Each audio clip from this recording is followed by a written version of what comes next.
Es el momento del accidente, el instante grabado por una cámara de seguridad de las vías en el que a las 9 menos 10 de la noche descarrila el tren Alvia. Lo hace al tomar una curva muy cerrada, cerca ya de la estación de Santiago de Compostela. 80 personas han muerto y hay 95 que siguen hospitalizadas, 36 de ellas en estado crítico. Es el peor accidente ferroviario en España en 40 años y el primero en una vía de alta velocidad. Supervivientes y testigos recuerdan así el momento.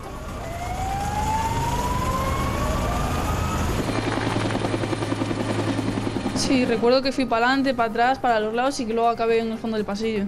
É unha explosión moi grande, de repente, como si fuera un bombarzo.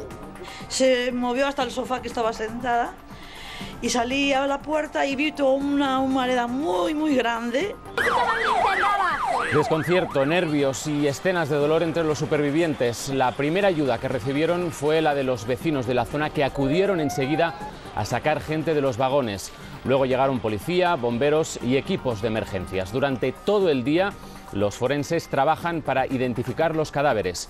En el centro de atención a las víctimas, los familiares reciben entre el dolor, la impotencia y la incertidumbre noticias de los suyos. ¿Cuánta gente se quedó? ¿Entiendes? Equipos de psicólogos les atienden en estos momentos difíciles. Supervivientes, entonces esperamos lo peor.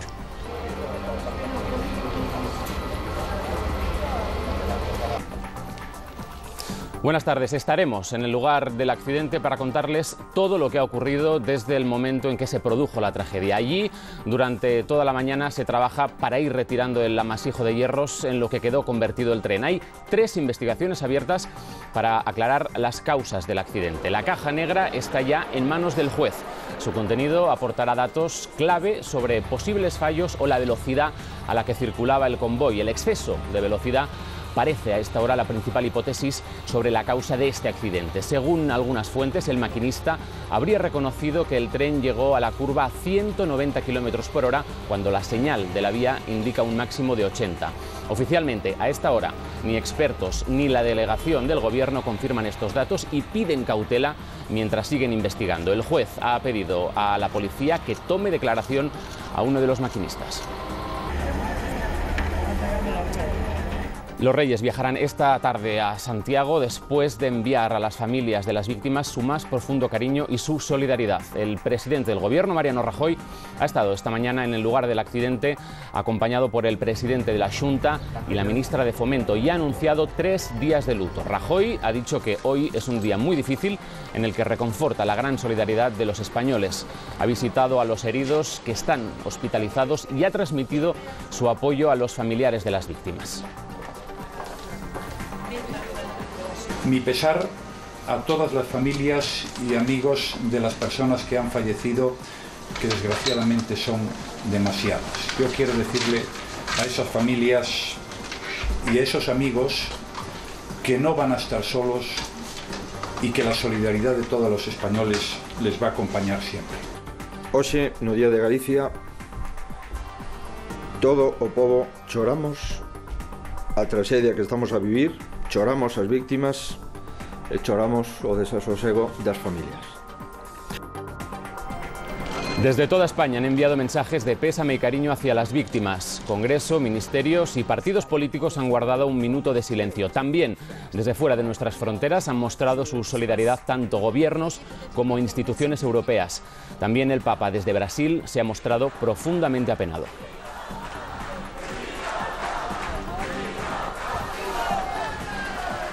Este accidente va a ocupar prácticamente todo nuestro telediario, pero le dedicaremos unos minutos a otras noticias como los últimos datos del paro de la encuesta de población activa. El número de parados baja de los 6 millones al reducirse en el segundo trimestre en más de 225.000 personas. Según la EPA, es el mayor descenso desde que comenzó la crisis en 2008. El Ministerio de Economía dice que son datos positivos, aunque cree que la tasa de paro es todavía totalmente inaceptable. Según los sindicatos, el descenso es estacional y no supone un cambio de tendencia. Declara como imputado por el caso de los ERE el exinterventor general de la Junta Andaluza. El testimonio de Manuel Gómez Martínez, recibido con gritos de valiente, podría ser crucial en este caso. El exinterventor advirtió hasta en 15 ocasiones del fraude. El Papa Francisco se ha mostrado contrario a la legalización de las drogas. Ha dicho que la lucha contra las adicciones pasa por la educación en la visita a un hospital donde se rehabilita a drogodependientes. Hoy el Papa tendrá su primer gran encuentro con los jóvenes en la playa de Copacabana. Que se conseguirá reducir la difusión y la influencia. Oímos el estruendo incalificable, entre explosión, terremoto, no sé cómo calificarlo. Aquí no puede estar nadie en la pasarela, hagan el favor. Mire, este es compañero, venga, haga el favor.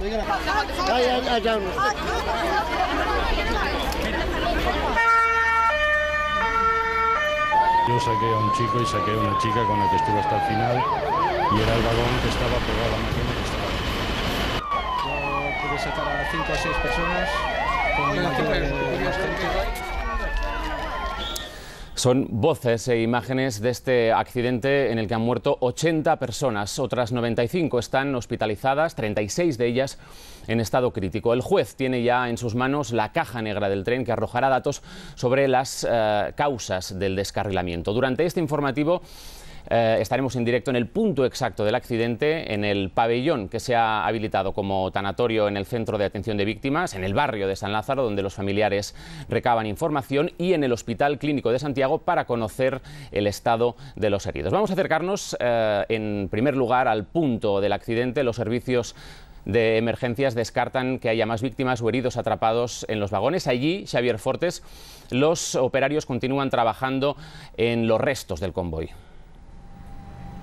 Efectivamente, sí, siguen trabajando y va para largo porque aunque han acelerado mucho, queda mucho por hacer.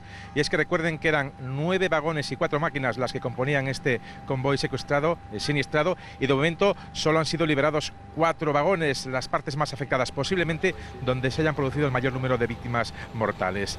Han sido izados gracias a 2 enormes grúas que desde primera hora de la mañana lo están elevando, esos vagones, hasta este lugar donde nos encontramos, aproximadamente unos 10-15 metros de desnivel sobre la vía del tren, y desde ahí en remolque son trasladados a otro lugar para ser inspeccionados con mayor detalle, pero sobre todo para dejar espacio para que continúen trabajando los operarios. Lo que sí descarta, como decías, es que haya más cuerpos, más víctimas entre el amasijo de hierros, entre los restos del tren destrozado, tanto por el trabajo de los perros policía, de los perros de rastreo, como sobre todo por ese cómputo final y desgraciado de víctimas. Ya saben, 80 muertos, finalmente 138 heridos componían el pasaje de ese tren que nunca llegó a destino, y en el que, por cierto, viajaba, mejor dicho, nuestro compañero en Radio Nacional de España, Enrique Beotas. Son las 8:41 de la tarde. El Alvia Madrid-Ferrol descarrila en la curva de Agrandeira, a 4 kilómetros de Santiago. El convoy, compuesto por 2 máquinas y 11 vagones, queda fuera de la vía. Dentro viajan 218 pasajeros. Entramos un poco rápido en la curva, y en la curva notamos como que el tren bamboleaba un poco, y ya enseguida notamos como que cayó como de la vía, un ruido muy grande, se escoró un poco y ya fue contra un lateral. Recuerdo que fui para adelante, para atrás, para los lados y que luego acabé en el fondo del pasillo. Uno de los vagones queda encaramado sobre un talud de 5 metros. Los vecinos son los primeros en acudir a socorrerlos. Estaba aquí na horta, sentín pasar o tren. É unha explosión moi grande. De repente, como si fuera un bombarzo. Se fue levantando el humo y fue cuando vimos un vagón ahí encima y había cadáveres esparcidos. Entonces eu chamei a policía e o policía díxome, esa era a verdade. E díxenlle, mire, se usted non crea, non veñan, Los servicios de emergencia llegan a los pocos minutos. El panorama que encuentran es desolador. Había 2 chicas delante, una estaba tapada por las sillas, envuelta por los asientos, la otra estaba de pie, y había 4 personas más atrás vivas. 40 personas o así saldrían, y había bebés, había niños, gente preguntando por sus padres, por dónde estaba su hermano, tal. Impactante. Intentan acceder a los vagones por las ventanas rotas. Un superviviente pasea desorientado con su maleta. Vemos los primeros gestos de dolor y desesperación de los familiares. Basilio ayuda a una niña de 11 años. Estaba muy mal, tenía la pierna una herida muy grande y después te decía que le dolía todo y también sangraba algo por la cabeza. Aquí no puede estar nadie en la pasarela, hagan el favor. El caos es enorme. Entre voluntarios, camilleros, policías, bomberos evacúan a los heridos y retiran los cuerpos de los fallecidos. Las labores de rescate se prolongan durante toda la noche. Una grúa de gran calibre comienza a retirar el amasijo de los vagones. Y cerca de las 12 de la mañana se da por concluida la búsqueda de víctimas. Los primeros en llegar al lugar del descarrilamiento fueron los vecinos que socorrieron a los accidentados utilizando para ello todo tipo de instrumentos y hasta los propios hierros del tren. Uno de ellos es Isidoro Castaño. Él grabó con su móvil un testimonio que demuestra la dureza de los primeros momentos. ¡Qué horror, Dios mío! ¡Qué horror! ¿Qué ha hecho este hombre? Cuando oímos el estruendo incalificable, entre explosión, terremoto, no sé cómo calificarlo, enseguida dedujimos que había sido el tren, llamamos a los servicios de emergencia, al 112, al 061 y acudimos corriendo aquí a la plaza de la aldea. Se levantaba un hongo de humo negro que lo cubría absolutamente todo. Tras él los vagones desperdigados del tren ardiendo y en medio de la plaza un vagón descuartizado que se había llevado por delante pues media plaza. Reaccionamos auxiliando a la gente de ese vagón, sacándola, tumbándola en el suelo. Vimos escenas dantescas, como es lógico. Bueno, enseguida acudieron la Policía Nacional y los equipos de bomberos que intentaron acceder a las vías, pero les fue imposible. Mientras tanto, otros vecinos fueron a por mantas, toallas, agua, etc. ¡Esos que quiten los coches, por Dios! A los 3/4 de hora empezaron a llegar ambulancias que lógicamente no daban abasto. Y seguimos ayudando, colaborando con ellos, animando a la gente, evitando que se durmiera.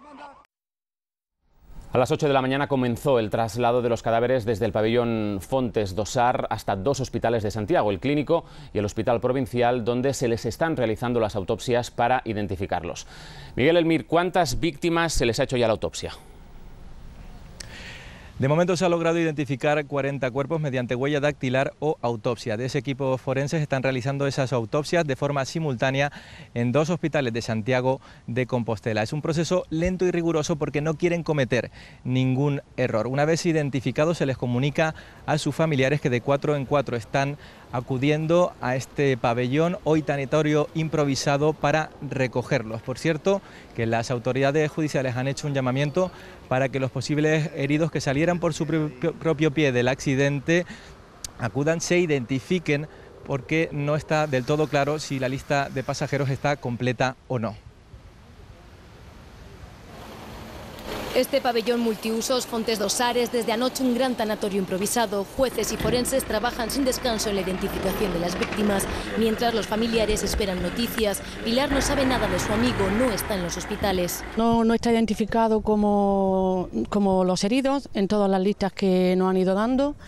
A partir de las 3 de la mañana dijeron que ya no había más heridos, estaba todo evacuado y seguía sin aparecer en las listas de heridos. 50 policías de la unidad científica se han sumado también a los trabajos de identificación que aseguran es muy laboriosa, se van a utilizar todas las técnicas posibles. En primer lugar, identificar por huellas, también en otros casos o en la mayoría de los casos estableceremos la identificación por ADN. Y en los cuerpos que puedan tener dificultad, pues podemos también llegar al tema de la identificación dental. Los nombres de los primeros identificados ya han sido comunicados a las familias con ayuda de psicólogos. Para agilizar el trabajo de los vagones se han rescatado maletas en busca de documentos que faciliten esa identificación. También se han pedido muestras de saliva a los familiares. La policía ha habilitado un teléfono para que los que no puedan acercarse a Galicia se hagan la prueba de ADN. El Gobierno pide paciencia. Son muchos fallecidos, los sistemas de identificación tienen sus protocolos que son, pues que tienen sus exigencias, no se quieren cometer errores en esta materia porque son errores muy graves. Los cadáveres identificados se han trasladado ya a 2 hospitales de Santiago para practicarles las autopsias. Nos vamos a ir en este punto en directo al lugar del accidente. Ahí está Lara Siscar para contarnos desde allí todo lo que está sucediendo y lo que ha sucedido a lo largo de la mañana. Lara, adelante, cuando quieras. Saludos, Oriol, saludos a todos.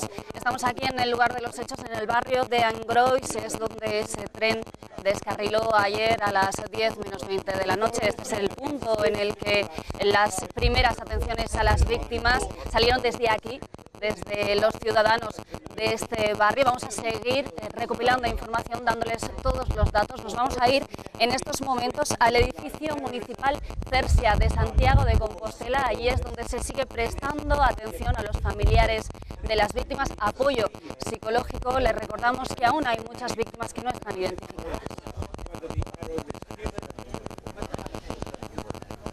Así es, en estos momentos seguimos todavía viendo a numerosos familiares que van llegando. Se repiten una y otra vez imágenes muy duras, sobre todo podemos decir que son imágenes de auténtica resignación, porque después de tantas horas pues ya son pocos los que aún mantienen las esperanzas de encontrar a sus familiares con vida. Hace aproximadamente 2 horas se comenzaba a informar a esas familias en las que ya se tienen los datos de la autopsia, en las que ya las víctimas están identificadas, y nos comentaba la portavoz de la Cruz Roja, que forma parte de este dispositivo aquí en el Centro de Atención a las Víctimas, que es muy importante el apoyo que se les está brindando a las víctimas. Ahora mismo hay un operativo de 45 profesionales, entre psicólogos y psiquiatras, que están brindando ese apoyo, y que ahora mismo solo se está informando a las familias en las cuales existen datos de la autopsia y se ha podido identificar.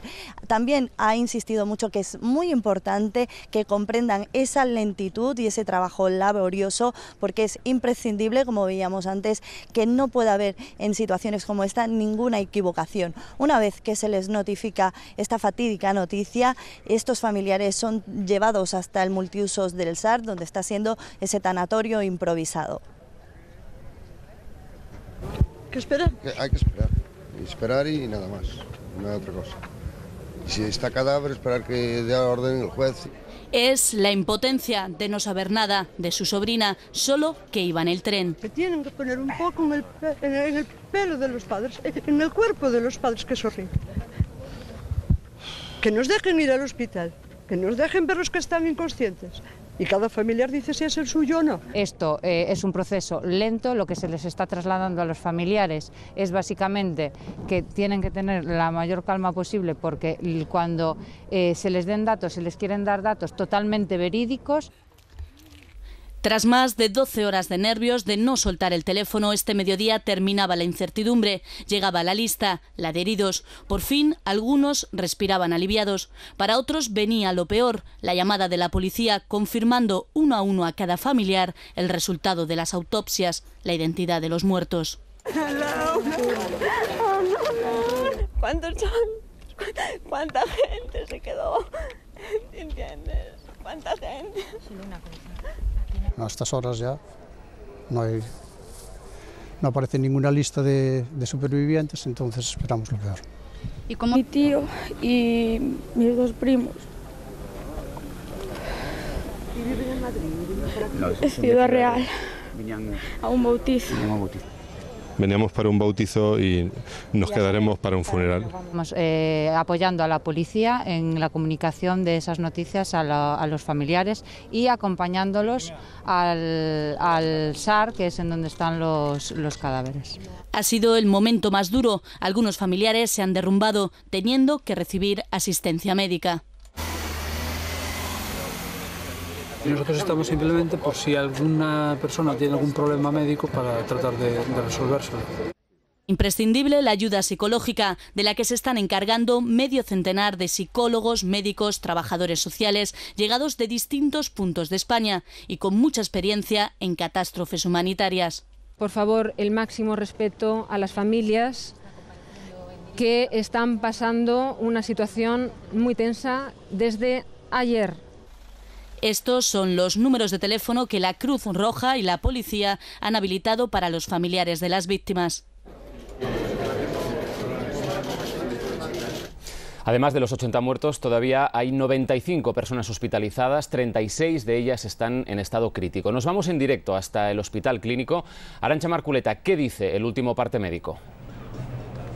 Ese último parte médico que ha ofrecido la Xunta de Galicia hace aproximadamente una hora confirma esos datos. De las 178 personas heridas en el accidente, 95 continúan hospitalizadas. De ellas, 36 están en estado crítico y de esas 36, 32 son adultos, están en la unidad de cuidados intensivos y 4 son niños a los que están atendiendo en unidades de pediatría. Además, 7 personas han fallecido en este Hospital Clínico tras ingresar en él. También la Xunta ha informado de que ya están identificados los heridos en los hospitales, que la Policía Judicial y los forenses han trabajado a contrarreloj, han dicho, para poner nombres y apellidos a todos ellos y facilitar cuanto antes el encuentro con los familiares a los que hemos visto pasar por este hospital durante toda la mañana. Hospital en el que también estaban ingresados los 2 maquinistas, uno de ellos ya ha sido dado de alta, el otro permanece aquí hospitalizado con heridas leves y custodiado por la policía. Otros heridos están siendo trasladados a otros hospitales más cercanos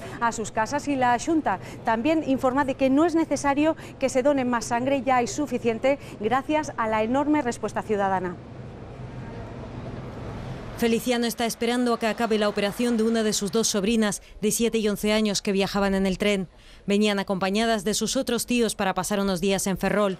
Los 4 están a salvo. El familiar que fue a buscarles a la estación les ayudó a salir del tren. Ve que ha sucedido el accidente y sigue a los helicópteros y ambulancias en el coche y llega hasta el vagón donde están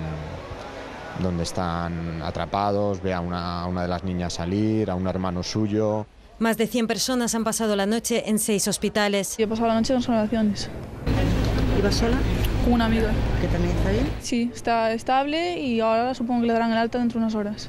Pendientes de más información, en el Hospital de Santiago se ha habilitado una sala para los familiares para saber dónde han sido trasladados los heridos. Están ya todos identificados. Está un poco aturdida, le están haciendo unas pruebas por clavícula y tal, pero no tiene nada.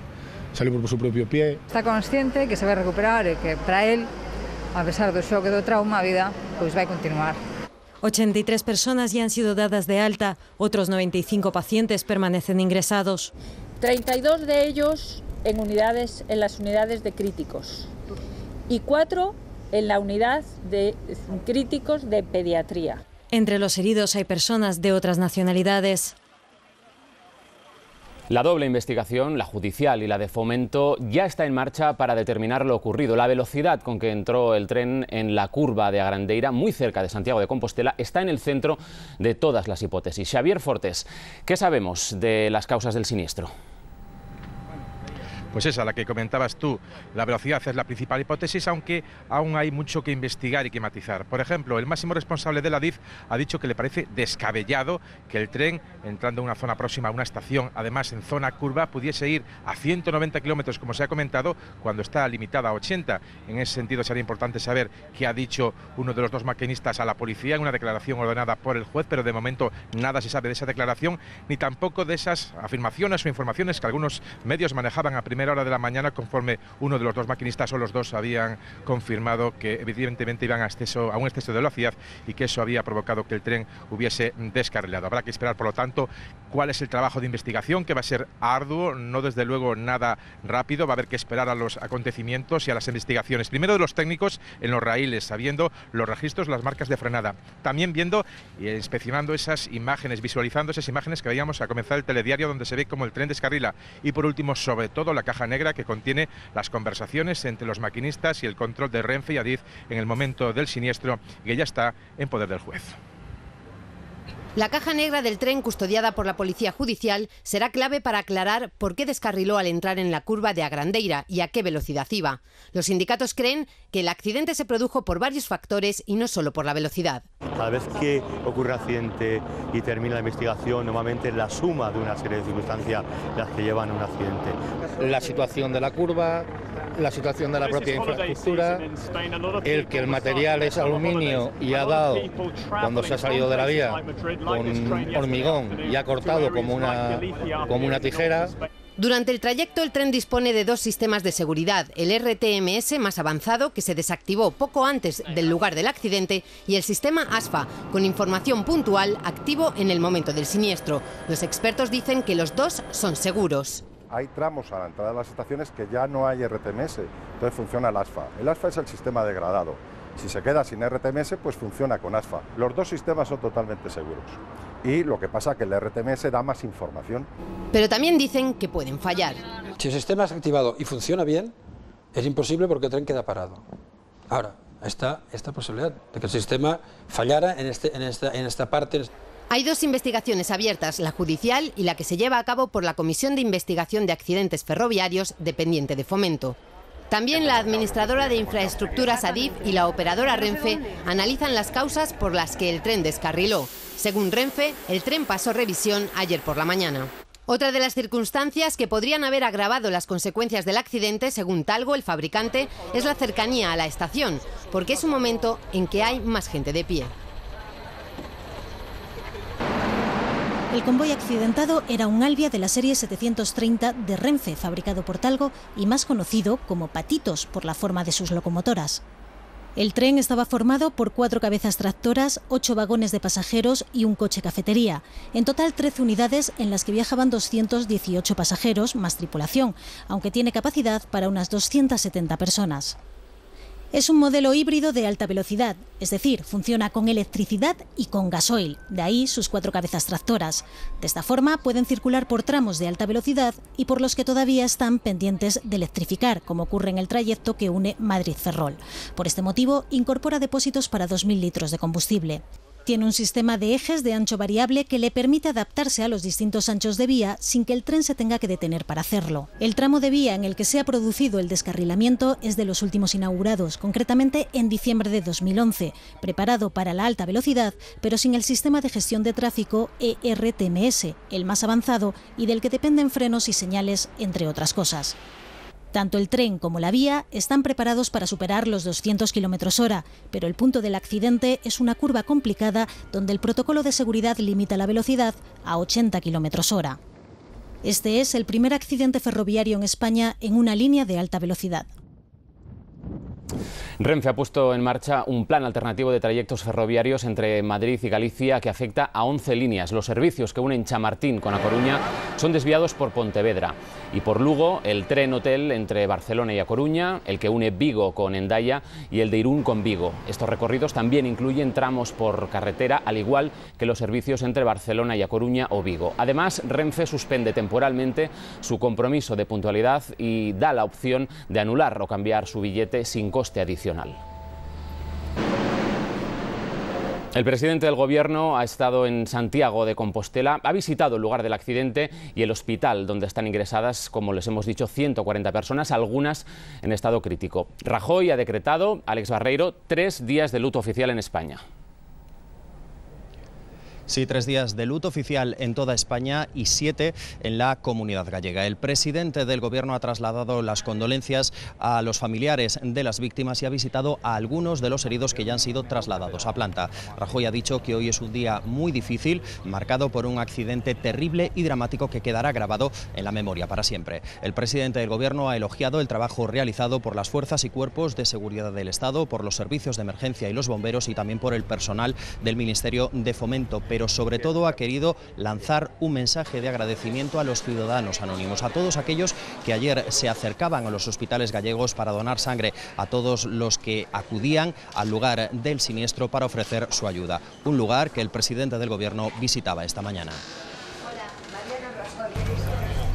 Primera parada, el lugar del accidente. Con semblante serio, el presidente del Gobierno ha visitado el punto donde anoche descarriló el tren Alvia. Durante 20 minutos, los máximos responsables de Adif y Renfe le han explicado sobre el terreno cómo sucedió el accidente y el despliegue después de los servicios de emergencia. Para él, como santiagués, ha dicho Rajoy, es el Día del Apóstol más duro y ha anunciado 3 días de luto oficial en toda España. Mi pesar a todas las familias y amigos de las personas que han fallecido, que desgraciadamente son demasiadas. Yo quiero decirle a esas familias y a esos amigos que no van a estar solos y que la solidaridad de todos los españoles les va a acompañar siempre. Quiero darle las gracias a todos los funcionarios y empleados públicos de todos los sectores. Su comportamiento ha sido admirable y ejemplar. La segunda parada ha sido este Hospital Clínico de Santiago, donde ha visitado a los heridos y a sus familiares. Después, a las 12, minuto de silencio por todas las víctimas en esta sede del Gobierno gallego. La ministra de Fomento y el presidente de la Xunta le han acompañado toda la mañana. Alberto Núñez Feijóo, visiblemente emocionado, ha anunciado 7 días de luto oficial en Galicia, el mayor de la historia de esa comunidad. Cualquier palabra es insuficiente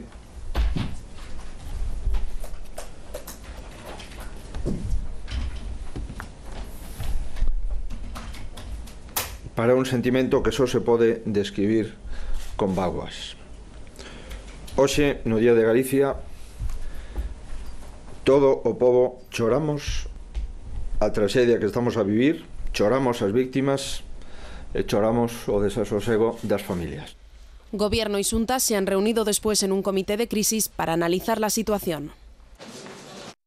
También los Reyes van a viajar esta tarde a Santiago para visitar a los heridos y transmitir sus condolencias a los familiares de los fallecidos. Apoyo que ya esta mañana les ha manifestado el Rey en una carta en la página web de la Casa Real. El Rey asegura sentirse conmovido y lleno de dolor y traslada a las víctimas su más profundo cariño y el de la familia real. Nuestra nación, añade, tiene hoy depositada toda su emoción en el corazón de la querida tierra gallega. En el Congreso, en muchos ayuntamientos, en la puerta de los ministerios y en las sedes de los partidos políticos se ha guardado un minuto de silencio en recuerdo de las víctimas. Todos los partidos han suspendido sus actos. Luto y silencio en el Congreso de los Diputados, con el presidente a la cabeza junto al ministro de Economía que comparecía en comisión y al secretario general del PSOE que esta tarde viaja a Galicia, y también portavoces de todos los grupos parlamentarios y trabajadores de la Cámara.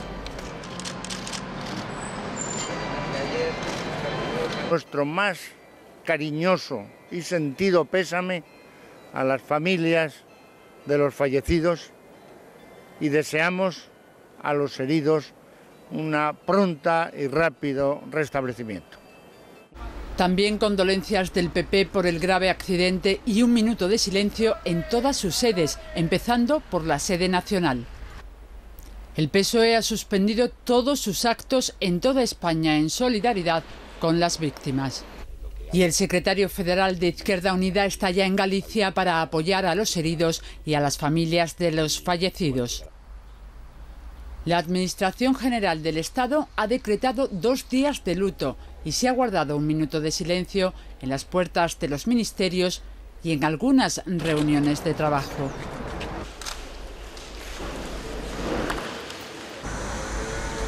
A las 12 en punto se repetían las imágenes de condolencia y consternación en todas las instituciones y por todo el territorio de España.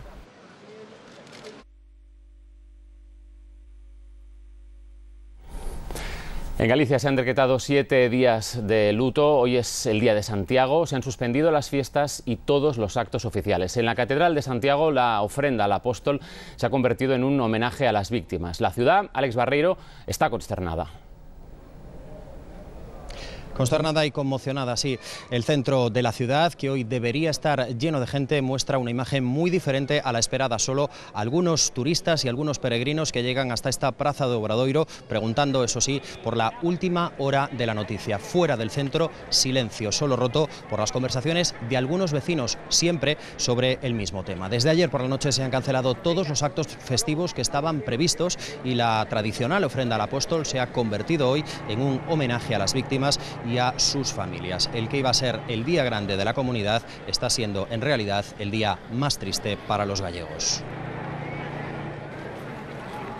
Gris y lluvioso, el Día del Apóstol más triste ha recibido a los peregrinos vestido de luto.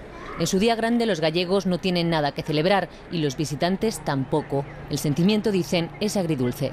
En pleno Santiago esto está en duelo, vamos. Hay un ambiente de tristeza en todo el tema este de Santiago y todo lo que tenga que ver con la fiesta de hoy, que va a quedar marcado para siempre, ¿no? Algunos ya han cancelado su estancia. En estas fiestas Santiago roza el lleno total.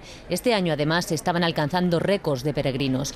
Pero los hoteles han hecho sitio para los familiares de las víctimas. Pues hemos pensado ayer por la noche en ofrecer todas las camas disponibles que podamos para los familiares de las víctimas del accidente y colaborar con las autoridades en lo que podamos en este sentido. De todo el programa previsto para estos días solo se mantienen las misas que han ofrecido a las víctimas del accidente. Rezamos por los fallecidos. Peregrinos, turistas y santiagueses han vivido juntos este 25 de julio teñido para siempre de tristeza. En medio de toda esta tragedia, lo positivo es el ejemplo de solidaridad que ha dado la gente. Desde el primer momento, el accidente movilizó a vecinos, médicos y bomberos que estaban en la zona, voluntarios que se acercaron a los hospitales a donar sangre. Todos querían ayudar, Lara. Así es, de hecho ahora mismo estamos viendo aquí en el lugar de los hechos, en esta curva, este punto a unos 4 kilómetros de la estación de Santiago, algunas de esas muestras de solidaridad, porque recordamos que los bomberos comarcales estaban celebrando una jornada de huelga, una huelga que levantaron para venir aquí a trabajar. Llevan desde ayer, desde las 10 menos 20 de la noche, desde el momento de ese siniestro, trabajando para retirar los vagones que aún quedan sobre las vías. Es una muestra de solidaridad. La primera fue, les avanzamos ya al principio de esta conexión en directo desde el lugar de los hechos, la de los vecinos de Ambrois, de la zona más cercana al lugar del accidente. Todo el mundo quería ayudar. Lara Robles.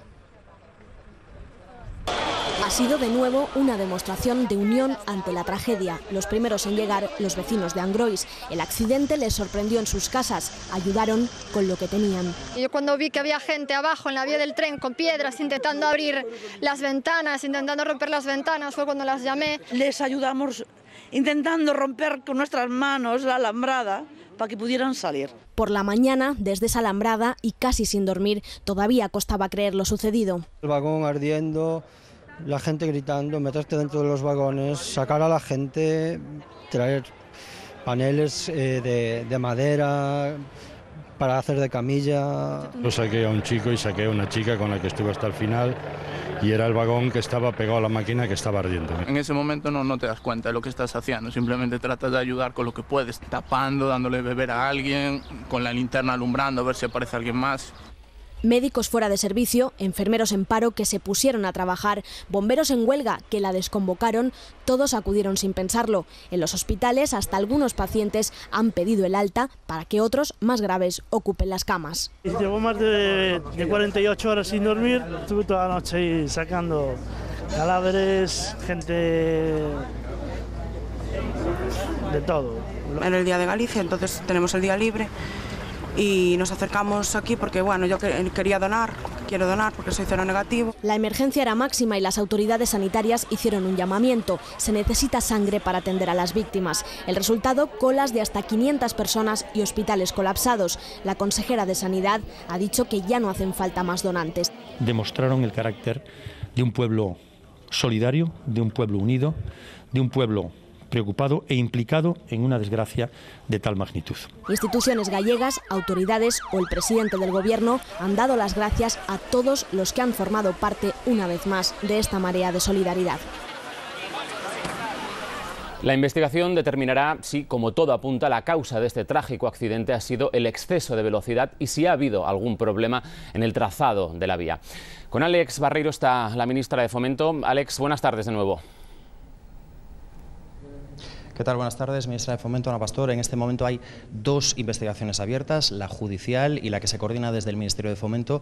¿En qué dirección avanzan esas investigaciones?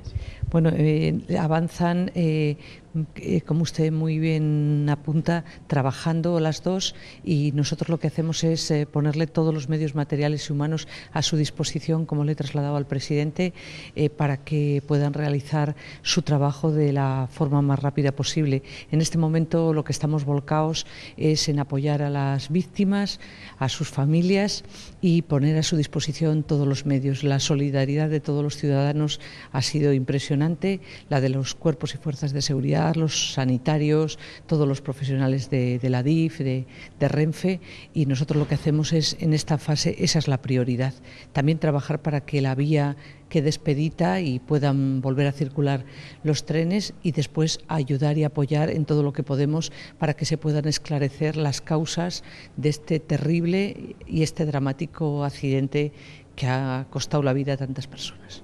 Entre esas causas se estudia la posibilidad de un posible exceso de velocidad, como apuntan muchas fuentes. Es la comisión quien decide todo lo que investiga, cómo lo investiga y cuáles son, como le digo, para llegar a cuáles son las causas de este terrible accidente.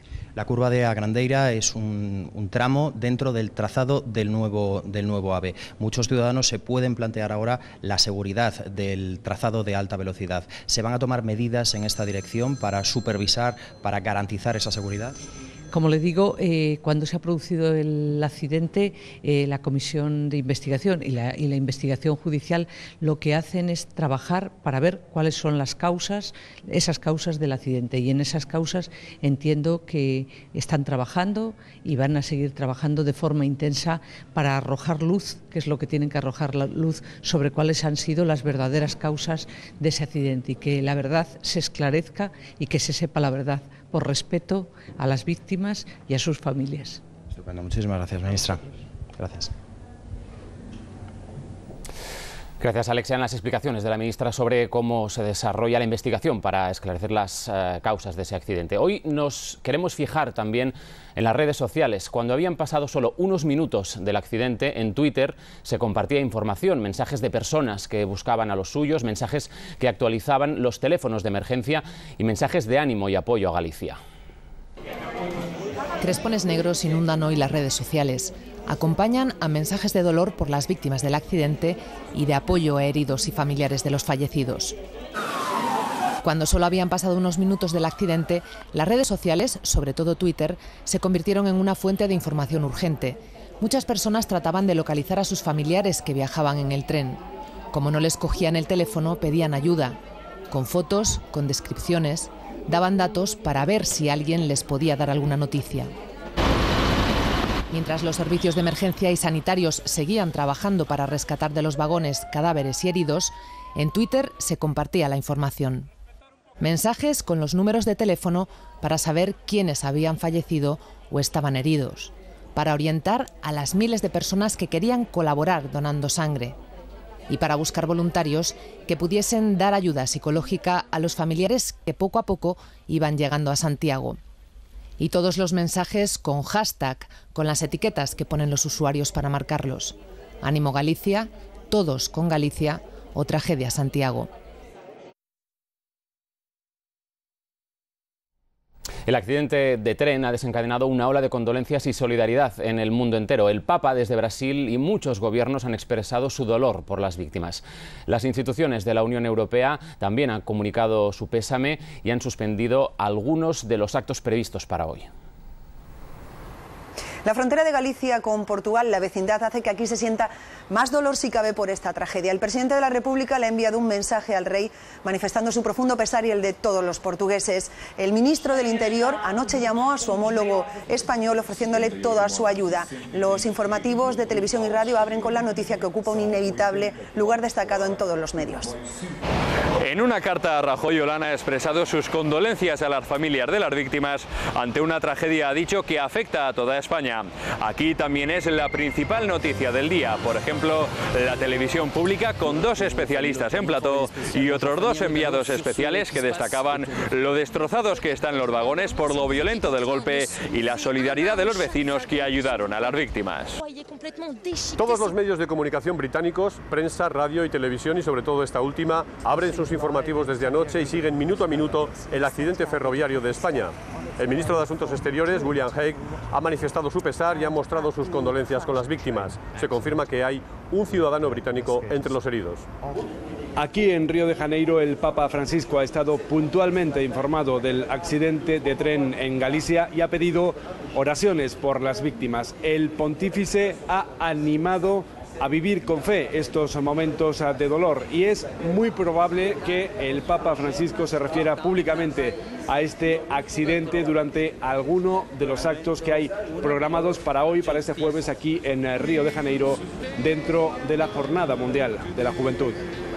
La noticia ha impactado también en Estados Unidos, donde la recogen la mayor parte de los medios en sus portadas. Estamos viendo, por ejemplo, la del New York Times, con una fotografía de un vagón partido en dos después del brutal impacto. Hay también amplia información en su interior y otros medios recogen galerías fotográficas con imágenes de lo ocurrido. Las principales cadenas de televisión, CNN, por ejemplo, realiza frecuentes conexiones en directo con sus enviados especiales a la zona, que destacan que se baraja como causa del accidente el exceso de velocidad y que se descarta el atentado. Hablan también del trabajo realizado por los servicios de emergencia, que han trabajado sin descanso en las últimas horas para evacuar muertos y heridos. El de ayer en Santiago es el primer accidente en una vía de alta velocidad y el accidente ferroviario más grave de los últimos 40 años. Pero si echamos la vista atrás, encontramos que el más trágico de nuestro país tuvo lugar en la posguerra. En aquella ocasión, las víctimas mortales se contaban por centenas. El mayor accidente de tren en la historia de España se produjo el 3 de enero de 1944. El Correo Madrid-Coruña bajó sin frenos el puerto que da entrada a la comarca leonesa del Bierzo. Pasó de largo por la estación de Torre del Bierzo y chocó con una locomotora en un túnel a la salida de la estación. Un mercancías que viajaba en dirección contraria impactó contra ellos minutos después. Los vagones de madera se incendiaron. Nunca sabremos cuánta gente murió en aquel accidente porque la censura franquista lo ocultó. Algunas fuentes hablan de entre 500 y 800 muertos. Estas dos hermanas consiguieron escapar. Venía volando, no corría, volaba. Quedamos buenos, allí entre los hierros y las maderas, madre mía. Hace 41 años, el 21 de julio del 72, 77 personas morían en la colisión entre el ferrobús Cádiz-Sevilla y el expreso Madrid-Cádiz por un descarrilamiento. Estas imágenes son de 1961. Un expreso y un mercancías chocan cerca de Barcelona. Mueren 24 personas. 16 años después, en 1977, otro choque en Corbera de Llobregat, Barcelona, dejaba 22 muertos. En 1979, también en Barcelona, un tren vacío abandonado por avería se precipitó pendiente abajo hasta estrellarse con un convoy cargado de viajeros. A pesar de los intentos por hacerlo descarrilar o frenar su velocidad, la inercia lo llevó al fatal choque en el que murieron 19 personas. La noche del 15 de julio de 1980, 17 personas morían en la estación de Torralba del Moral, en Soria, al chocar un Talgo Barcelona-Madrid. También eran un Talgo y un mercancías los que chocaban fatalmente en junio de 2003 en Chinchilla, Albacete. Murieron 19 personas. Fue un error del jefe de estación al permitir la salida del Talgo por una vía en la que ya circulaba el mercancías. El 3 de julio de 2006 es otra fecha negra. 43 personas morían al descarrilar esta vez el metro. Fue en Valencia.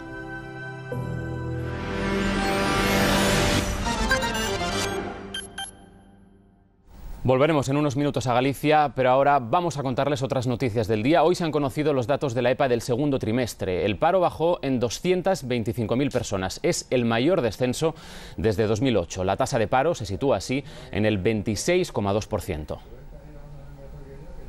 Es la mayor bajada desde el inicio de la crisis en 2008, según estadística, y devuelve la cifra de parados por debajo de los 6 millones. El desempleo cae en todos los sectores, pero sobre todo en los servicios, con 157.000 parados menos. Llevo aquí desde marzo y estamos haciendo el mantenimiento de todo el hotel. Quizás ahora mismo el medio más socorrido de oferta de trabajo laboral es la hostelería. El paro baja también en industria, construcción y agricultura. Sin embargo, crece entre los que buscan su primer empleo. El paro juvenil retrocede, pero sigue en el 56%. Esperando a que salga alguna cosilla, porque... Hicieron un ERE en la empresa y nos fuimos 47. Y vengo a apuntarme. El gobierno valora los datos como positivos, aunque se muestra prudente. Por primera vez desde el año 2008 se ha creado empleo neto. Aunque esta EPA contiene sin duda datos positivos, debemos entenderla en un contexto en el que una tasa de paro del 26% es totalmente inaceptable.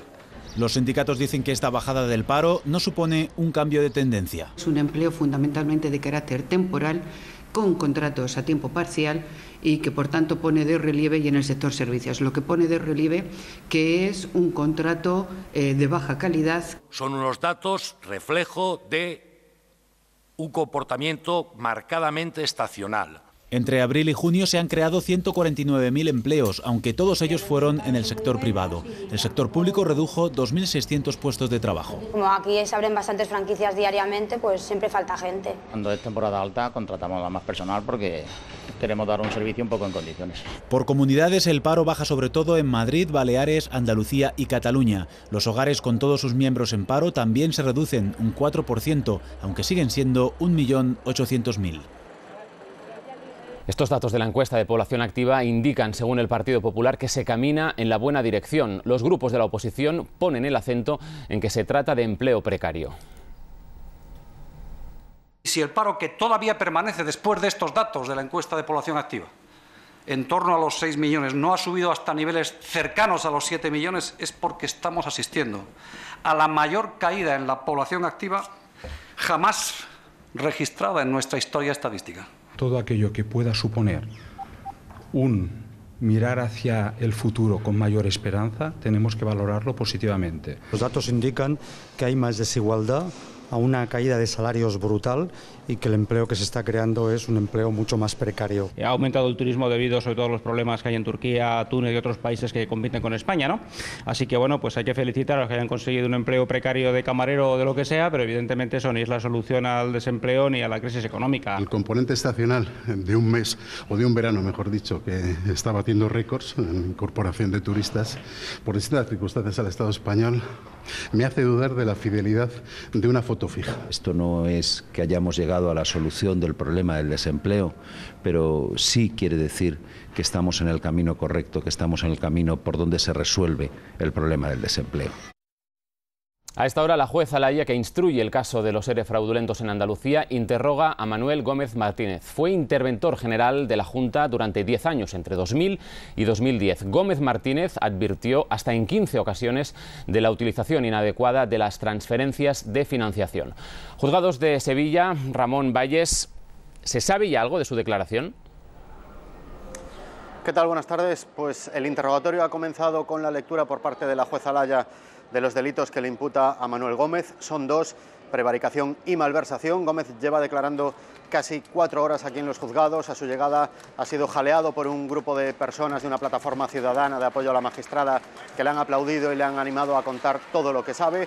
Y por ahora el exinterventor general de la Junta está respondiendo a todas las preguntas y está ratificando lo que ya ha contado en otras ocasiones, que hasta 15 veces, como decíais, alertó de que el procedimiento para conceder las ayudas no era el más apropiado y que la Junta pudo y debió poner freno al fraude de los ERE. La juez le ha preguntado por qué no le pidió a la Junta que actuara y Gómez ha respondido que en aquel momento no detectó que se estuviera produciendo un menoscabo de fondos públicos. Ese es el argumento que esgrime el Gobierno andaluz para justificar por qué esas advertencias nunca se elevaron al Consejo de Gobierno y por qué, por tanto, no llegaron tampoco a manos del entonces consejero de Hacienda, José Antonio Griñán. Mucha expectación, muchos letrados también presentes de los casi 100 personados en la causa entre acusaciones y defensas, por lo que el testimonio de Gómez promete alargarse una vez más durante varias horas, si no días. Hora y media después de llegar a los juzgados, el exinterventor de la Junta de Andalucía comenzaba su declaración. Manuel Gómez está imputado desde principios de mes en el último auto de la juez Alaya, el mismo que imputa a otros 19 cargos o exaltos cargos de la Junta, entre ellos la exconsejera y exministra socialista Magdalena Álvarez. Manuel Gómez ha solicitado a la Junta que le pague el abogado, una petición sobre la que la Administración aún no se ha pronunciado. El interrogatorio de Gómez es clave para la investigación del caso. En su intervención ante esta comisión de investigación en el Parlamento andaluz, hace prácticamente un año, Gómez dijo que había advertido a las consejerías de Empleo, Innovación y Hacienda de las graves deficiencias en el procedimiento de gestión de las ayudas a los ERE y que se deberían haber tomado medidas. Unos meses después, Gómez envió una carta al presidente de la Cámara Autonómica asegurando que hasta en 15 ocasiones había advertido sobre las irregularidades que se estaban produciendo. Novedades en la investigación de los llamados papeles de Bárcenas. El extesorero del PP, Álvaro Lapuerta, no declarará en la Audiencia Nacional. Los forenses le han dicho al juez Ruz que Lapuerta, que tiene 86 años, no reúne las condiciones necesarias para realizar una declaración judicial compleja. El magistrado ha ordenado que le vuelvan a examinar a partir del próximo 1 de septiembre. Lapuerta ya ha declarado en este caso como imputado. Hoy, además, la Audiencia Nacional ha estudiado el recurso que presentó el extesorero Luis Bárcenas contra la orden de enviarle a prisión. Y un apunte más de los tribunales. En Palma de Mallorca, el juez Castro ha ordenado investigar la reforma de la vivienda de los duques de Palma, Iñaki Urdangarín y la infanta Cristina. El juez Castro ordena al Grupo de Delincuencia Económica de la Policía que investigue las empresas que facturaron a Aizon, la sociedad que compartían Iñaki Urdangarín y la infanta Cristina, y que habrían llevado a cabo los encargos relacionados con la rehabilitación, reforma y mantenimiento del palacete de Pedralbes. El juez quiere saber qué personas efectuaron los encargos y en qué fecha, el importe, quién los pagó y qué forma de pago se utilizó. Castro también pide que se investiguen los servicios realizados por los proveedores que nada tengan que ver con las actividades de Aizon, por si hubo alguna irregularidad. Y hoy hemos sabido además que el ex socio de Urdangarín, Diego Torres, ha pedido al juez Castro la citación de la princesa alemana Corina, que asistió al foro turístico organizado en Valencia. Torres ha pedido también al juez que vuelva a citar a declarar a Urdangarín para que se certifique si es suya la firma que aparece en una serie de documentos que están en la causa, entre ellos correos capturados del sistema informático de la empresa. El Consejo General del Poder Judicial ha sancionado a Elpidio José Silva. El juez del caso Blesa le impone 4 meses y 7 días de suspensión por no motivar sus resoluciones y por retrasos en la tramitación de asuntos en sus juzgados. Ambas faltas se consideran muy graves. Además, tendrá que pagar una multa de 600 euros por desconsideración hacia el Ministerio Fiscal. Además, el Tribunal Superior de Justicia de Madrid ha admitido a trámite la querella de la Fiscalía contra el juez Silva por la forma en que envió a prisión al expresidente de Caja Madrid, Miguel Blesa. Cuarta jornada del Papa en Brasil. Francisco ha recibido esta mañana, hace poco más de una hora, las llaves de Río de Janeiro. Inmediatamente después, en el mismo lugar, el Palacio de la ciudad ha bendecido las banderas olímpicas. El pontífice tiene por delante una intensa jornada en la que visitará una favela. Anoche, el Papa criticó la legalización de las drogas. Lo hizo durante la inauguración de un hospital de drogodependientes que llevará el nombre de San Francisco de Asís. El Hospital San Francisco de Asís lleva tiempo luchando contra la adicción a las drogas. Abrió sus puertas en 1985 y desde entonces han pasado por aquí más de 30.000 adictos al crack, una droga mortal que cada año mata a cientos de brasileños. El Papa se reunió aquí con varios de esos craqueiros, como los llaman en Brasil, y escuchó sus historias. Reconquistei a minha família, a minha dignidade. Recuperé mi familia, mi dignidad y el respeto de todos. Aquí me rescataron, dice Leandre, uno de los pacientes. El Papa los saludó uno a uno y luego tomó la palabra y entró de lleno en el debate sobre la legalización de las drogas, tan presente en América Latina. No es deixando libre o uso das drogas. No es liberalizando el uso de las drogas, dice Francisco, como se podrá reducir su propagación. El Papa propone atacar los problemas de base, una mayor justicia, educar a los jóvenes en valores y ayudar a los necesitados. La problemática social, las drogas o la pobreza serán otro eje central del programa de este jueves, cuando el Papa visite la favela Varginha, un populoso barrio del norte de Río. El régimen de Corea del Norte ha abierto sus puertas a un reducido grupo de periodistas internacionales con motivo del 60 aniversario del final de la guerra con Corea del Sur. Televisión Española ha estado en un homenaje a los caídos que ha hecho el líder norcoreano Kim Jong-un. Invitados a la fiesta, pero sin derecho a saber nada de lo que va a ocurrir. Minutos antes de salir, se informa a la prensa de que el líder Kim Jong-un homenajeará a los caídos en combate. Corea del Norte celebra el 60 aniversario del final de la guerra con el sur y quiere vender al mundo la imagen de país que ha preparado para la ocasión. Uniformes y trajes de fiesta de una población aislada, sin acceso a Internet ni apenas teléfonos móviles, convencida por la propaganda del régimen de que Estados Unidos, aliados de Corea del Sur, pueden atacar en cualquier momento.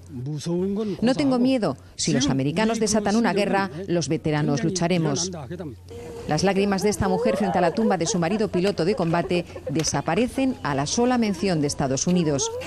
Si vuelven a invadirlos, voy a pisotearlos y descuartizarlos yo misma. Corea del Norte sigue usando la parafernalia de las grandes marchas militares y los homenajes a los caídos para mantener el temor entre la población ante un posible ataque extranjero. El miedo es la mejor arma que tiene la dictadura para mantenerse en el poder. El actual líder sigue usándola para afianzarse, como lo hicieron antes su padre y su abuelo. En febrero desafió a la comunidad internacional haciendo un ensayo nuclear. Después amenazó con atacar a Corea del Sur y Estados Unidos, desatando una de las crisis más graves vividas en la zona. En Colombia, un informe del Centro Nacional de Memoria Histórica cifra en más de 220.000 muertos en aquel país por el conflicto armado. Es un documento que intenta arrojar luz sobre más de 50 años de violencia que a día de hoy aún no ha terminado. Las notas del himno nacional. En la sede del Gobierno, en un acto solemne, el Centro Nacional de Memoria Histórica entregó al presidente de Colombia el informe de 450 páginas documentando el horror que han sido los últimos 55 años de guerra en Colombia, entre las guerrillas, los paramilitares y el ejército. Un titular estremecedor: 220.000 personas asesinadas desde 1958, la gran mayoría, el 80%, civiles desarmados. Es por tanto una guerra degradada que ha roto todas las reglas humanitarias, más allá de los objetivos sociales o políticos que los múltiples bandos puedan esgrimir. Más cifras: casi 6 millones de desplazamientos forzosos, 25.000 desaparecidos, 1.982 masacres, 27.023 secuestros, 6.421 reclutamientos forzosos, 1.754 víctimas de violencia sexual. Dentro del horror, una distinción: la mayoría de los asesinatos han sido obra de los paramilitares, mientras que la mayoría de los secuestros lo han sido de la guerrilla. Todos merecemos conocer la verdad. Todos merecemos entender qué pasó en nuestros campos y en nuestras ciudades. Solo así podremos decir con fuerza y esperanza: ¡basta ya! El informe es sobre los últimos 55 años, pero el conflicto en Colombia sigue y en la actualidad el Gobierno está en conversaciones de paz con las guerrillas de las FARC.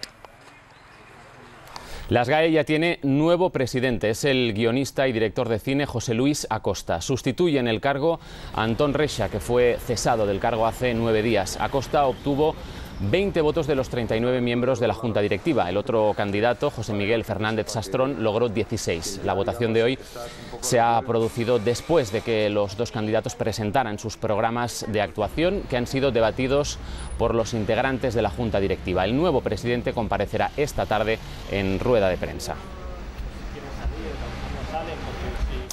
Antes de los deportes vamos a volver de nuevo a Santiago de Compostela, al lugar del accidente, porque hay novedades desde allí.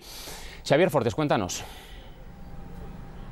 Pues podemos confirmar que siguen los trabajos, están a punto de izar ya el quinto vagón de esos 9 que componían ese convoy fatalmente siniestrado, más 4 máquinas. Continúan el resto de convoyes destrozados por la violencia del impacto en la vía, y hemos también observado cómo la ministra de Fomento, Ana Pastor, que a primera hora de la mañana se desplazaba a este lugar del siniestro, esta zona cero, como se ha llamado ya desde ayer noche, para comprobar in situ a primera hora de la mañana, junto a Núñez Feijóo y el presidente del Gobierno, Mariano Rajoy, la zona cero, como decíamos, las labores de rescate, el trabajo de los operarios, y ahora ya en compañía del propio presidente de Renfe, de Adif, y también de Samuel Juárez, el delegado del Gobierno, está inspeccionando esos trabajos continuos o arduos. Se van acelerando, primero para liberar completamente la vía, dejarla expedita para que vuelvan a circular convoyes, para que vuelvan a circular trenes, y sacar el resto de los vagones que están orillados junto a esta vía. Ahí vemos una grúa de enormes dimensiones, ya se ha retirado la comitiva oficial y en cualquier momento podemos asistir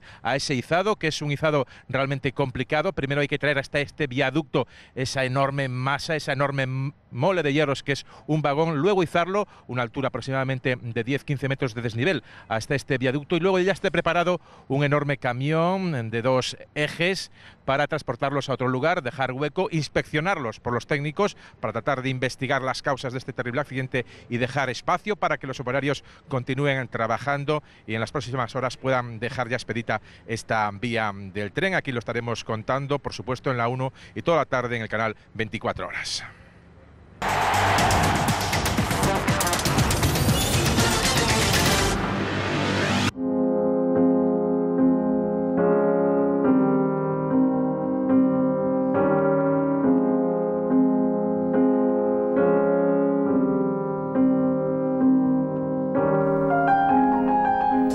Ahí veíamos esos mensajes en Twitter. El mundo del deporte también ha quedado conmocionado por el accidente de Santiago de Compostela. Buenas tardes, Moisés. Buenas tardes, Uriol. Efectivamente, y buena prueba de ello es las muchas muestras, muchos mensajes que nuestros deportistas enviaban y continúan enviando a través de las redes sociales.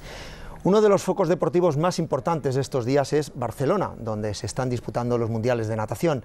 Allí tanto ciudadanos como deportistas participantes se sintieron conmocionados con la trágica noticia que llegaba desde Galicia. Nuestro compañero Xavi Díaz está en el Moll de la Fusta de Barcelona. Buenas tardes, Xavi. Allí solidaridad y tristeza desde las diversas sedes de este campeonato, ¿verdad?, de estos mundiales. Pues sí, señor, conmoción es la palabra que decías aquí en el mundo de los deportes acuáticos, y el comité organizador del Mundial de 2013 de natación ha querido rendir homenaje a estas víctimas con un minuto de silencio antes de empezar todas las competiciones de este jueves día 25 de julio, el Día de Galicia. Aquí, por ejemplo, en el Moll de la Fusta, a las 12 se guardó el minuto de silencio antes de comenzar la final de aguas abiertas de los 5 kilómetros por equipos. Esta mañana también, antes del partido de waterpolo femenino entre Estados Unidos, la campeona olímpica, y Gran Bretaña, también se guardaron estos 60 segundos de silencio, y por supuesto también en las piscinas municipales de Montjuïc antes de estas preliminares de los saltos de trampolín de 3 metros. Esta tarde en el Palau Sant Jordi a las 7 también se guardará el minuto de silencio, y luego veremos ya la actuación del dúo libre español de la sincro formado por Crespí y por Ana Carbonell, donde España puede ganar su 5ª medalla. Hoy, por ejemplo, la portavoz Alba Cabello del equipo de natación sincronizado ha lanzado un mensaje de apoyo a los familiares de las víctimas y a todo el pueblo de Galicia. De parte del equipo español de natación sincronizada, mandar nuestro apoyo a los familiares y amigos de las víctimas y hacerles llegar un poco de nuestro esfuerzo y éxitos que hemos obtenido y obtendremos a partir de ahora. En fútbol, el Real Madrid disputó ayer su primer test serio de la era Ancelotti. El conjunto blanco empató a 2 en Lyon frente al Olympique con goles de Morata y Casemiro. Carlo Ancelotti se mostró satisfecho al final del encuentro, aunque reconoce que hay mucho por mejorar. Por cierto, el técnico madridista no habló en rueda de prensa como muestra de respeto por el accidente de tren de Santiago. El Madrid sufrió ante el Olympique de Lyon, primero porque el equipo francés ya está en el tramo final de su pretemporada, y segundo porque los blancos todavía no han tenido tiempo para definir su nuevo plan de juego. El cuadrado con Di María, Isco, Özil y Cristiano se atascó, pero más alarmante la desconexión de Benzema, que hoy era imagen de la segunda equipación junto a Morata y Özil, recuperados ya del susto que el Lyon les comenzó a dar con el golazo de Grenier. El Madrid mejoró en la segunda parte, pero Lisandro aprovechó un desajuste defensivo para ampliar el marcador. Ancelotti dio la alternativa a los canteranos y lo arreglaron. Cherisev, renovado hasta el 2017, provocó un penalti que transformó a Contemple Morata, y cerca del final Casemiro culminó la remontada. Nadie lo celebró cuando el equipo se enteró del accidente de Santiago. Realmente estamos muy afectados por la noticia, y en nombre del club transmitir a los familiares nuestra solidaridad, los heridos que se recuperen lo antes posible. Por su parte, el FC Barcelona cayó derrotado en Múnich por 2-0 en un partido dominado de principio a fin por el conjunto que dirige Pep Guardiola. El Barça empezará de verdad su pretemporada a partir de esta tarde, con la llegada de su nuevo entrenador, el Tata Martino, que será presentado mañana como nuevo técnico azulgrana. Guardiola se reencontró con el Barça saludando a todo el staff de Vilanova en un muy atípico inicio de pretemporada. Su Bayern no se aprovechó del menor rodaje y las bajas de la mayoría de internacionales azulgrana y se conformó con el también atípico gol de cabeza de Lam en el primer tiempo y el de Mandzukic en los últimos minutos. El Barça jugó toda la segunda parte con jugadores del filial y el test no sirvió demasiado, ya que esta tarde aterriza el nuevo técnico. Messi insiste en que no tiene nada que ver con la incorporación del Tata Martino. Yo no tengo que opinar nada, eso son decisiones del presidente y de SUB y de la gente que trabaja en eso. A mí no me tienen por qué preguntar nada. En su momento dije que era un gran entrenador, pero nada más, yo no tengo que opinar nada, pues no tengo nada que ver en eso. Guardiola también le deseó suerte al nuevo entrenador, convencido de que seguirán luchando por todo. Esto seguirá adelante. Lo era antes que yo, cuando estuve, cuando me fui. Y se demostró el año pasado que yo no me cansé de repetirlo. Pues hasta aquí nuestro bloque de deportes. Lógicamente hoy la información manda mucho más breve. Más información esta noche a partir de las 9. Gracias, Moisés. Hasta mañana.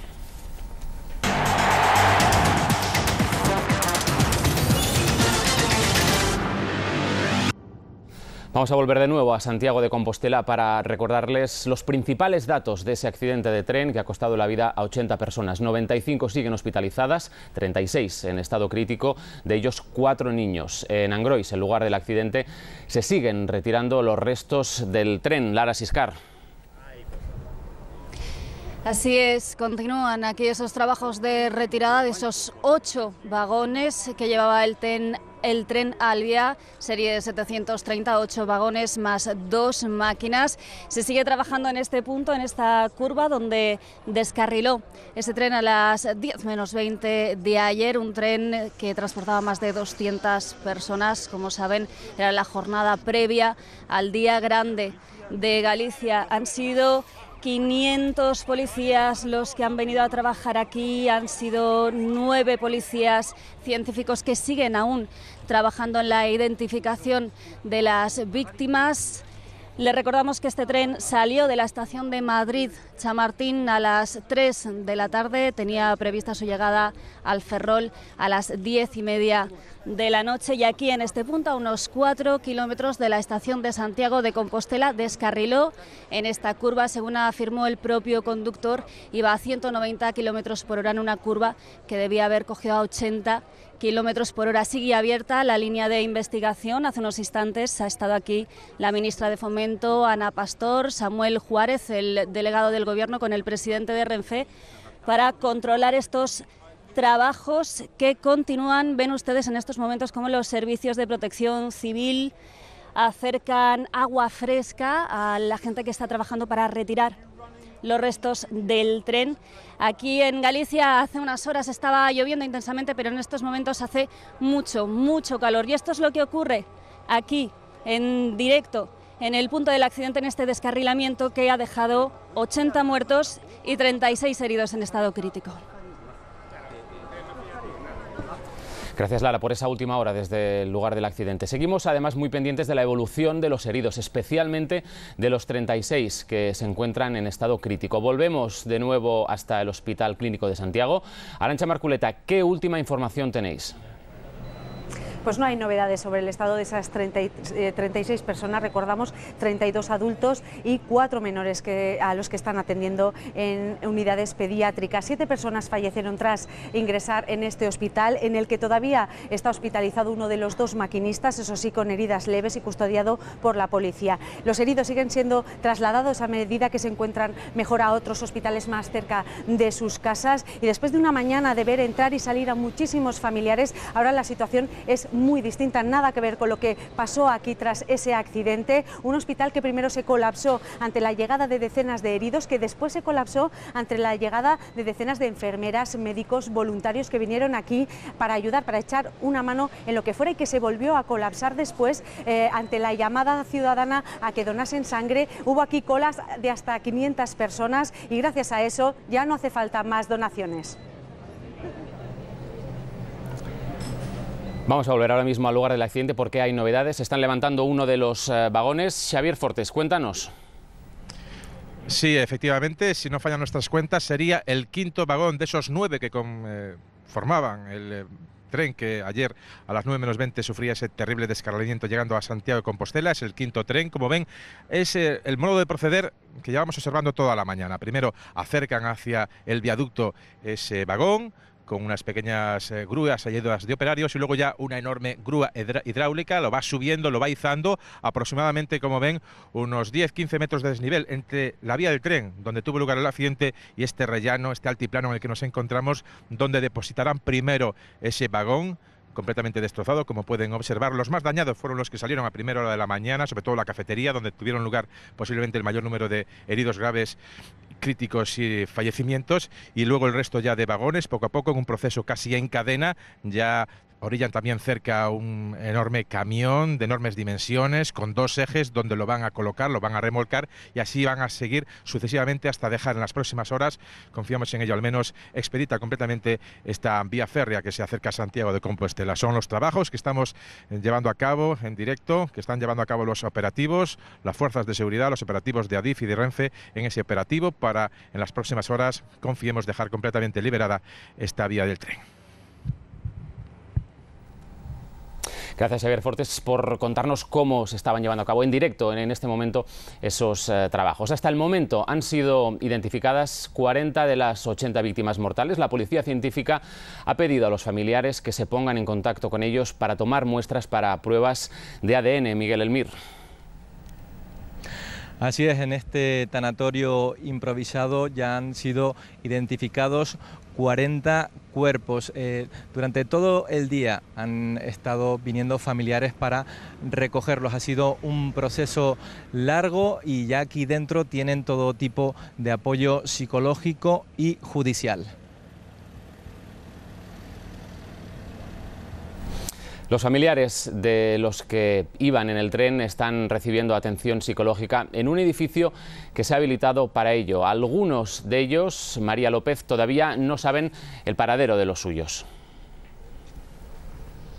Así es, continuamos viendo cómo hay muchísimas familias todavía a las puertas de este centro de atención a las víctimas habilitado para este acontecimiento. A lo largo de toda la mañana y aún ahora vemos cómo poco a poco van llegando tanto familiares como conocidos de esas posibles víctimas. Y es que, como decía, la responsable de la Cruz Roja se encuentran en estos momentos en la fase de comunicación de malas noticias. Esto quiere decir que una vez que se obtienen los resultados de esas primeras autopsias, la policía, junto a estos voluntarios que trabajan en este dispositivo, acompañan a los familiares para que se les comunique esta fatídica noticia. Nos comentaba también la portavoz de la Cruz Roja que es muy importante transmitirle apoyo a esos familiares y también hacerles ver que ese retraso en identificar a sus familiares se debe a que es estricto el cumplimiento de un protocolo muy rígido, un protocolo que no permite ninguna duda y que es necesario que no haya fallo, con lo cual una vez que se le ha comunicado a los familiares esta fatídica noticia, como decía, son trasladados hasta el tanatorio improvisado en el multiusos del SAR. En estos momentos hay más de 45 psicólogos especialistas en este tipo de catástrofes brindando apoyo a estos familiares. Gracias, María. Les recordamos que existen 2 números de teléfono a los que los familiares de las víctimas pueden llamar para pedir información. Son los de la Cruz Roja y la policía. Esta última también ha habilitado otro número para que los que no puedan acercarse a Galicia se hagan la prueba de ADN. De momento se ha logrado identificar 40 cuerpos mediante huellas dactilares o autopsias. Un proceso lento y riguroso para no cometer ningún error. A media tarde llegarán los Reyes a Santiago de Compostela para visitar a los heridos y transmitir sus condolencias a los familiares de los fallecidos. Apoyo que ya esta mañana les ha manifestado el Rey en una carta en la página web de la Casa Real. También se espera la llegada del líder de la oposición, Alfredo Pérez Rubalcaba. Recordamos que hoy todos los partidos políticos han suspendido su agenda oficial. Por la mañana, el presidente del Gobierno ha visitado la zona del accidente y ha acompañado a los heridos y sus familias. Mariano Rajoy ha anunciado 3 días de luto oficial en toda España. Desde que ayer a las 9 menos 20 de la noche se produjera la mayor tragedia ferroviaria de los últimos 40 años en nuestro país, hemos visto imágenes y hemos escuchado testimonios de lo que estaba pasando. Antes de despedir este informativo, recordamos algunos de esos momentos que quedarán en la memoria de este 25 de julio.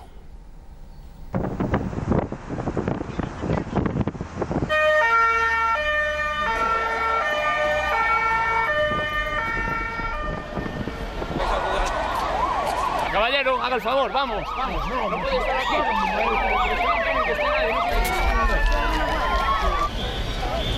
Sentín pasar o tren, é unha explosión moi grande, de repente, como se fora un bombarzo. Tuvimos un vagón aí encima e había cadáveres esparcidos. Yo cuando vi que había gente abajo en la vía del tren con piedras intentando abrir las ventanas, intentando romper las ventanas, fue cuando las llamé que bajaran abajo. Mi pesar a todas las familias y amigos de las personas que han fallecido, que desgraciadamente son demasiadas. Hijo, ¿estás bien? Y me dijo, sí. En ese tren venía Laura. Veníamos para un bautizo y nos quedaremos para un funeral. Lo que se les está trasladando a los familiares es básicamente que tienen que tener la mayor calma posible. Durante os próximos 7 días, Galicia estará de loito oficial e por sempre máis tristes.